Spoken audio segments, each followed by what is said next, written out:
창세기 7장 13절부터 24절의 말씀입니다.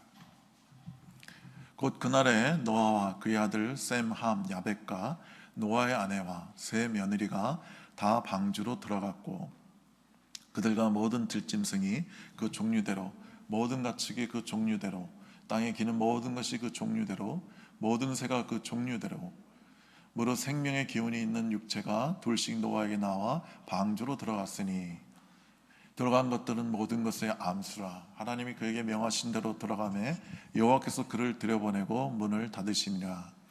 홍수가 땅에 40일 동안 계속된지라 물이 많아져 방주가 땅에서 떠올랐고 물이 더 많아져 땅에 넘침에 방주가 물 위에 떠다녔으며 물이 땅에 더욱 넘침에 천하의 높은 산이 다 잠겼더니 물이 불어서 15규빗이나 오르니 산들이 잠긴지라. 땅에 움직이는 생물이 다 죽었으니 곧 새와 가축과 들짐승과 땅에 기는 모든 것과 모든 사람이라. 육지에 있어서 그 코에 생명의 기운이 숨이 있는 것은 다 죽었더라. 지면의 모든 생물을 쏟아버리시니 곧 사람과 가축과 기는 것과 공중의 새까지라. 이들은 땅에서 썰어버림을 당하였을 때 오직 노아와 그와 함께 방주에 있던 자들만 남았더라. 물이 150일을 땅에 넘쳤더라. 아멘. 여러분, 노아의 방주는 세상의 심판과 구원에 대한 모형입니다. 본 말씀은 하나님의 완전한 심판과 완전한 구원에 관해서 아주 분명하게 말해주고 있습니다. 장차 우리는 마지막 심판이 있죠. 주님 이제 다시 재림하시고 백보자 심판이 있습니다. 그 마지막 심판이 어떤가를 알려면 이 노아의 그 심판과 구원에 관해서 우리가 잘 연구하면 됩니다. 왜냐하면 그 노아의 구원과 심판이 장차 올 구원과 심판과 똑같은 맥락 가운데서 이루어지기 때문에 그렇습니다. 베드로서 3장 6절로 7절에 이로 말미암아 그때 세상은 물이 넘침으로 멸망하였을 때 이제 하늘과 땅 그 동일한 말씀으로 불살하기 위하여 보호하신 바 되어 경건하지 아니한 사람들의 심판과 멸망의 날까지 보존하여 두신 것이니라. 베드로가 분명히 예언했습니다. 노아의 홍수로 말미암아 세상을 심판하신 것처럼 마지막 때는 불로 심판할 것이다. 이렇게 베드로가 예언하고 있는 것입니다. 오늘 본문을 보니까 그 노아의 부와 그 다음에 그 세 아들 셈, 함, 야벳의 아들들과 그 아내들 8명이죠. 그리고 모두 짐승들이 안수 한 쌍씩 그 방주에 다 들어갔습니다. 여러분, 방주를 만드는 데는 한 120년이 걸렸죠. 근데 성경을 보니까 그 방주 안에 들어가는 기간은요 7일밖에 걸리지 않았습니다. 그 7장 4절에 지금부터 7일이면 내가 40죄를 땅에 비를 내려 나의 지은 모든 생물을 지면에서 쓸어버리라 하셨어요.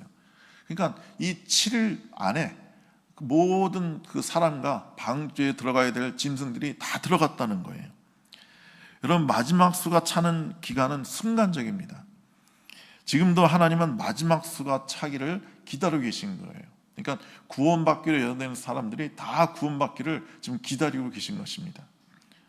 예수님이 십자가에서 죽으시고 부활하셨습니다. 오순절의 성령의 강림으로 교회가 이미 완성되었기 때문에 이제 구원받는 자의 수만 차면 하나님의 마지막 심판이 임하게 되는 것입니다. 그래서 우리에게서 가장 중요한 것은 방주 안에 들어가 이 심판을 명하는 것이 우리 인생에서 가장 급한 일입니다. 주님은 마태복음 24장에서 이렇게 말씀하셨습니다. 노아의 때와 같이 사람들은 시집가고 장가가고 먹고 마시다가 다 멸망했다. 여러분, 시집가고 장가가고 먹고 마시는 것이 죄는 아닙니다. 그건 당연히 우리가 다 해야 되는 거죠. 근데 문제는 거기에만 정신이 팔려서 방주에 대해서는 전혀 관심이 없었다는 것이 문제인 것입니다. 그 당시 노아 시대의 사람들은 먹고 마시는데, 결혼하고 애 키우는데 이런 데만 정신이 팔려 있어서 노아의 경고를 듣지 않았고 방주에 들어가지 않았던 것입니다. 오늘도 사람들은 너무 바쁩니다. 사업해야죠, 돈 벌어야죠, 일해야죠, 공부해야죠, 연애해야죠, 결혼해야죠, 애 낳아야 되죠, 애 키워야 되죠, 사교 모임 가야 되죠, 운동해야 되죠, 취미생활 해야 되죠. 너무너무 바쁩니다. 근데 이 모든 것보다 가장 우리가 급하게 가장 우선시해야 되는 것은 방주에 들어가야 되는 것입니다. 마태복음 24장에서 주님은 마지막 심판 때 어떻게 해야 될 것을 우리에게 말씀해 주셨습니다. 첫 번째로 마지막 심판 때 우리가 산으로 도망가라고 말씀하셨습니다. 여기서 산은 물리적 산이 아니에요. 그럼 만주 사는 사람들은 아무리 가도 산이 안 보이니까 큰일 나겠죠. 거기서 말하는 산으로 가라는 것은 영적인 산으로 가라는 겁니다. 그럼 성경에서 산은요, 하나님과 깊은 교제 장소를 의미합니다. 모세가 시내에서 80일 동안 금식하면서 하나님 말씀을 받았죠. 하나님과 깊은 영적인 교제를 했습니다. 여러분 80일 동안 금식하면서 기도하는데 달랑 10계명 받았겠어요? 아니에요. 하나님께서 창조서부터 있었던 모든 일들을 제가 볼 때는 시청각으로 보여주신 거예요. 그러니까 그 창조 이야기를 모세가 쓸 수가 있는 거죠. 아브라함의 이야기를 모세가 소설을 쓰지 않는다면 어떻게 알겠습니까? 이삭이 눈이 안 보여서 에서로 알고 야곱을 축복한 이야기를 어떻게 모세가 알겠어요? 80일 동안 시내산에서 하나님과 깊은 교제 가운데 하나님께서 다 보여주시고 들려주신 거고, 그것을 내려와서 서기관들에게 구술을 했을 때 서기관들이 기록해서 모세 오경을 쓴 거죠. 여러분 엘리야도 하나님의 산에 가서 하나님께 엎드려 하나님께 간절히 기도하고 하나님의 응답을 받습니다. 예수님도 감난산에 가셔서 늘 기도하셨습니다. 그래서 마지막 때 우리 주님이 산으로 도망가라는 얘기는 너희가 영적으로 깊은 교제 가운데, 하나님과의 깊은 교제 가운데 있으라는 얘기예요. 늘 기도하는 삶을 살라는 거예요. 그런 사람이 마지막 심판을 면할 수 있고 저 천국에 감사하며 기뻐하면서 뛰어가며 천국으로 갈 수 있는 것입니다. 또 주님께서 말씀하셨어요. 너희가 기도를 해라. 그날이 겨울이나 안식일이 되지 않게 기도하라고 말씀하셨습니다. 겨울이 되지 말라고 하셨는데 이게 진짜 물리적 겨울을 의미한 게 아니에요. 그러면 열대기후에 있는 사람들은 기도할 필요가 없죠. 왜냐하면 그들은 겨울이 없으니까요. 여기서 말하는 겨울도 영적인 겨울을 의미하는 것입니다. 여러분 겨울은 어떻죠? 춥습니다. 겨울은 아무런 열매가 없습니다. 그래서 주님은 겨울이 되지 않게 기도하라고 하신 거예요. 우리 심령이 겨울처럼 차갑고 아무 열매가 없으면 안 된다는 거예요. 여러분과 제가 성령의 열매가 가득해야 됩니다. 사랑과 희락과 자비와 충성과 온유와 절제가 가득해야 됩니다. 그리고 성령의 뜨거운 불로 뜨거워져야 됩니다. 우리 심령이 불타올라야 됩니다. 그럴 때 우리 주님의 재림을 온전히 준비할 수 있고 심판을 면할 수 있게 되는 것입니다. 안식일이 되지 말게 기도해라 하셨어요. 이 말씀은 먼저 종교적인 형식에 묶여 있을 때 주님이 오지 않도록 기도하라는 말입니다. 형식적인 신앙이 되지 말고 진실한 성도가 되라는 얘기입니다. 당시 바리새인과 서기관들은 안식일을 철두철미하게 지켰죠. 안식일 날은 2km 이상을 걸어가지 않습니다.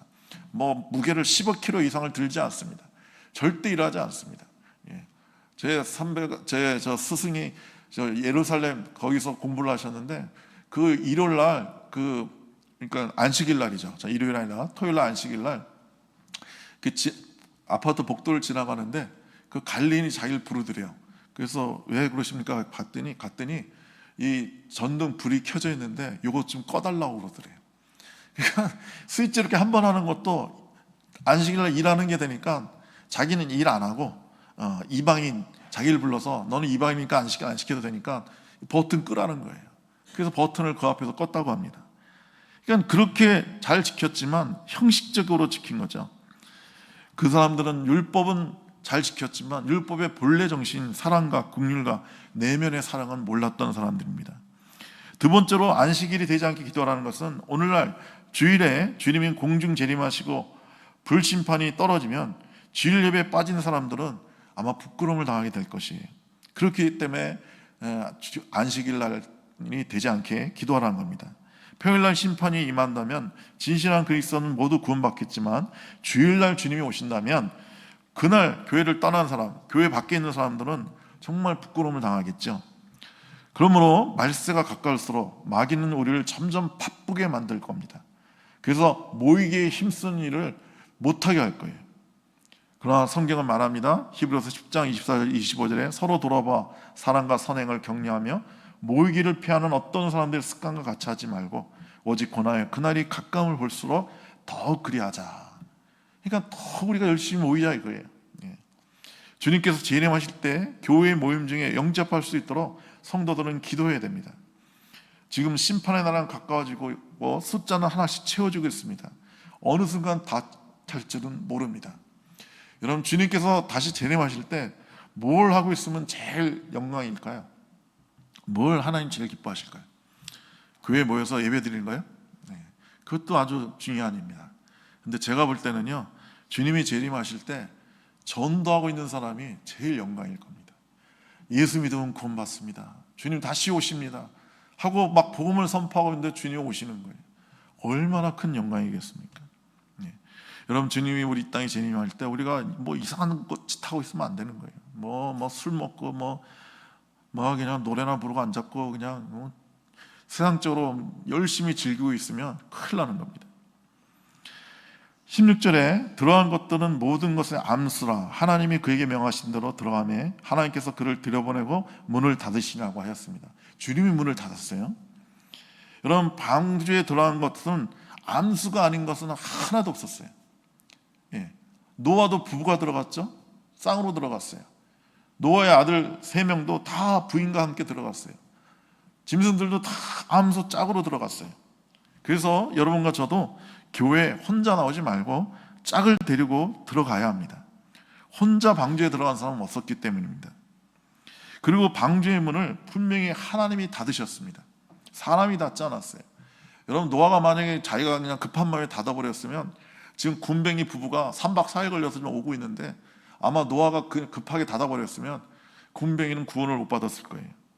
근데 하나님은 끝까지 그 군뱅이가 3박 4일 거쳐 기어오는데 그 기다리셨다가 다 들어왔을 때 닫으신 것입니다. 근데요, 하나님이 이 방주의 문을 닫고 나서는 그 누구도 방주의 문을 열고 들어갈 수가 없습니다. 이것은 구원의 구원의 기회가 이제 닫혀지면 이제 더 이상 구원받을 사람이 없다는 것을 의미합니다. 구원은 그냥 받는 게 아니죠. 구원은 성령의 감동으로 회개하고 우리 영이 살아나서 이루어지는 것인데, 주님이 재림하실 때 세상에 와서 내주하시는 성령이 같이 휴거를 하십니다. 하늘로 올라가십니다. 그러니까 성령이 올라가시면 더 이상 사람들이 회개를 할 수가 없는 거예요. 성령이 올라가셨다는 것은 구원의 문이 닫힌 것입니다. 방주의 문이 닫힌 것이에요. 그래서 성령이 이 순간이라도 전 세계, 전 인류에게 떠나시고 나면 그때는 구원의 기회가 사라지게 되는 것입니다. 성령이 하늘로 올라가실 때 성령 안에 있는 성도들은 모두 함께 공중으로 올라갑니다. 이것을 휴거라고 하죠. 성령의 줄에 묶여있는 성도, 성령의 심령의 성령을 받아 성령을 따라 살던 성도들은 모두 공중으로 올라가게 됩니다. 이것이 교회의 휴거예요. 지금은 누가 성령 안에서 사는지 모릅니다.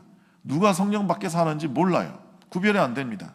그러나 휴거될 때 성령 안에 있는 사람들은 공중으로 올라가고 성령 밖에 있던 사람들은 다 이 땅에 남아있게 되는 것입니다. 마태복음 24장 40절로 이렇게 말씀하십니다.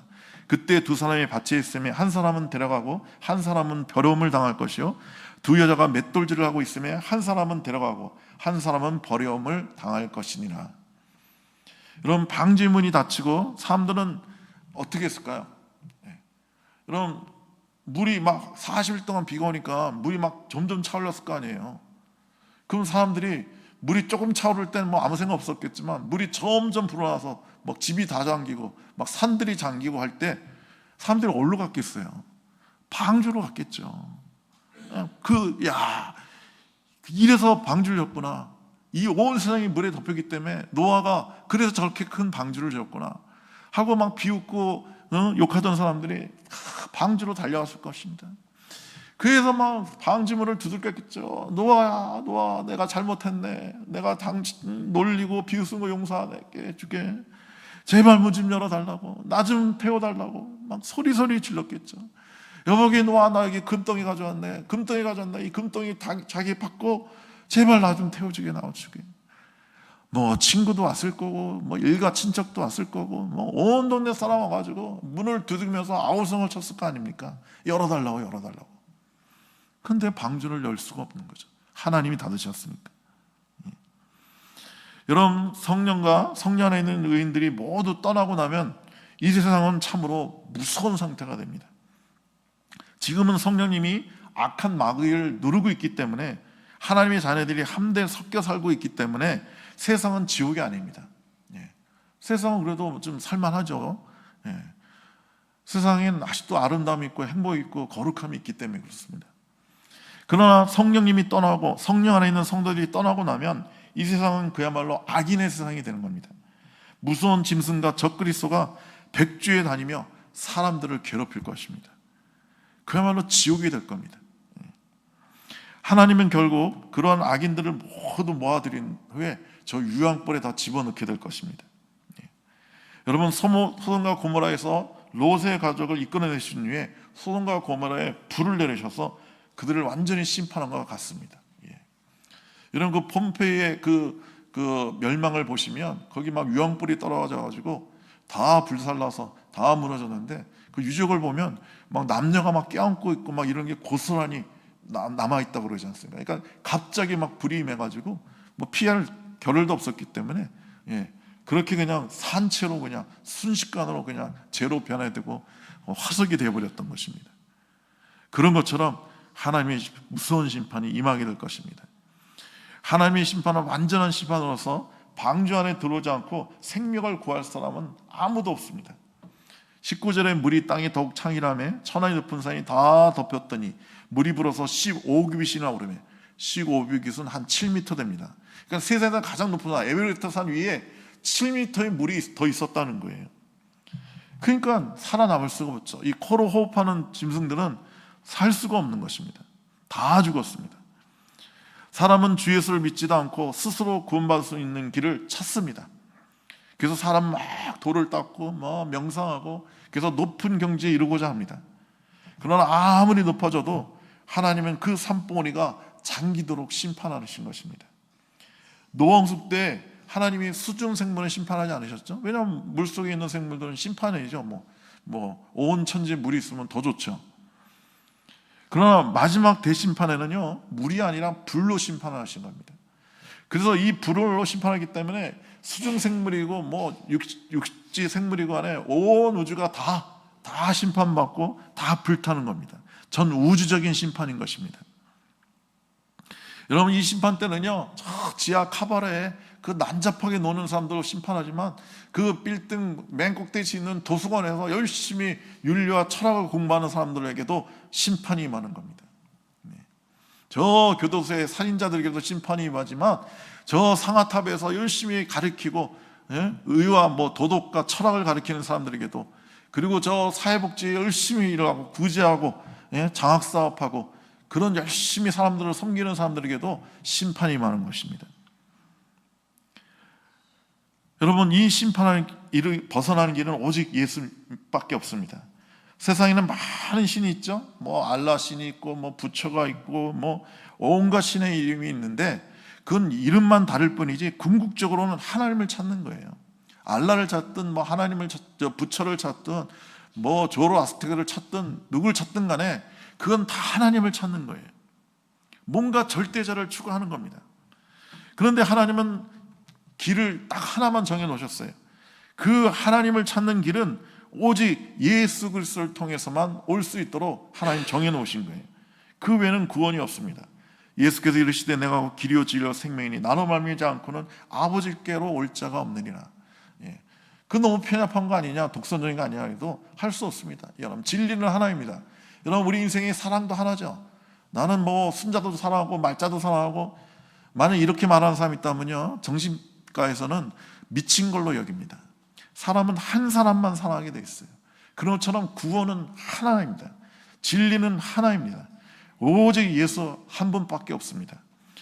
다른 이로서는 구원을 얻을 수 없나니 천하 사람 중에 구원을 받을 만한 다른 이름을 우리에게 주신 일이 없음이라고 사도행전 4장 12절에서 말씀하고 계십니다.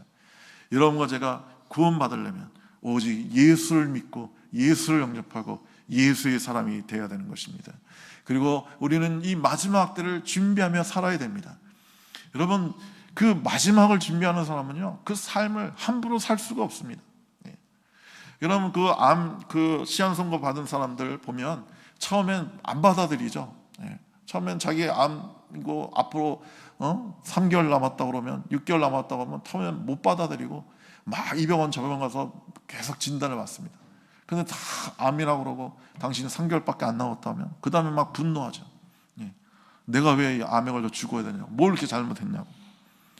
그리고 죽는 사람들이 많습니다. 그러나 좀 선하신 분들은요, 분노의 단계에 지나셔서 이제 인정합니다.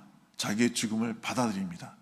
그리고요, 그 3개월을 막 사는 사람들은 거의 없습니다. 3개월을 아주 경건하게 보냅니다. 그래서 자기 빚진 사람 있으면 가서 빚도 갚고, 그 뭐 누가 싸웠으면 가서 화해하고 인생을 잘 정리합니다. 왜냐하면 이제 3개월밖에 안 남았으니까. 여러분, 마지막을 준비하는 사람은요, 시간을 헛되이 보내지 않습니다. 죄 짓지 않습니다. 주님께서 바로 오늘 저녁에 임하실 거라고 믿는 사람은 오늘 하루를 어떻게 함부로 허투루 살 수 있겠습니까? 우리는 더욱 경건하고 더욱 의롭고 더 아름답게 살려고 힘쓰고 애쓸 것입니다.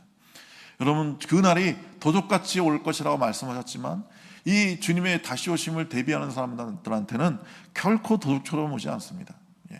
뭐 어떤 사람은 그러죠. 뭐 하나님의 나팔수가 미리 들 것이다 뭐 그러는데, 여러분, 그런 것처럼 하나님께서 우리에게 미리 말씀해 주실 거고, 우리는 준비하는 자들은 갑자기 오는 것이 아니라 준비했기 때문에, 여러분, 그 주님이 오시면 준비 안 하는 사람은 갑자기 오는 거고 놀라게 되지만, 준비하는 사람은 놀랄 일이 없죠. 도리어 기뻐하고 주님 왜 이제 오셨습니까 하고 주님 품에 가서 안길 것입니다. 여러분, 이렇게 주의 다시 오심을 대비하기 위해서 성령의 열매가 가득하고 성령의 불로 충만한 여러분이 되시기를 간절히 축복합니다. 기도하겠습니다. 좋으신 우리 하나님 아버지, 우리에게 주의 놀라운 복음을 알려주셔서 주님을 알게 하시고 회개하게 하고 성령을 선물로 받게 하시니 감사합니다. 이제 주님 오실 날이 얼마 남지 않았사오니 우리가 더욱 경건하여 그날을 준비하며 대비하며 살게 하여 주시옵소서. 복음을 전하며 살게 해 주시옵시고 더욱 경건하고 아름답고 사랑하고 섬기고 또 섬길 수 있도록 주님 역사하여 주시옵소서. 우리 사랑하는 성들 모두가 성령의 불로 충만하여서 우리 하나님이 기뻐하시는 거룩한 성령의 사람, 예수의 사람 되게 하여 주시옵소서. 우리 주 예수 그리스도의 이름으로 기도드리옵나이다. 아멘. 주기도문으로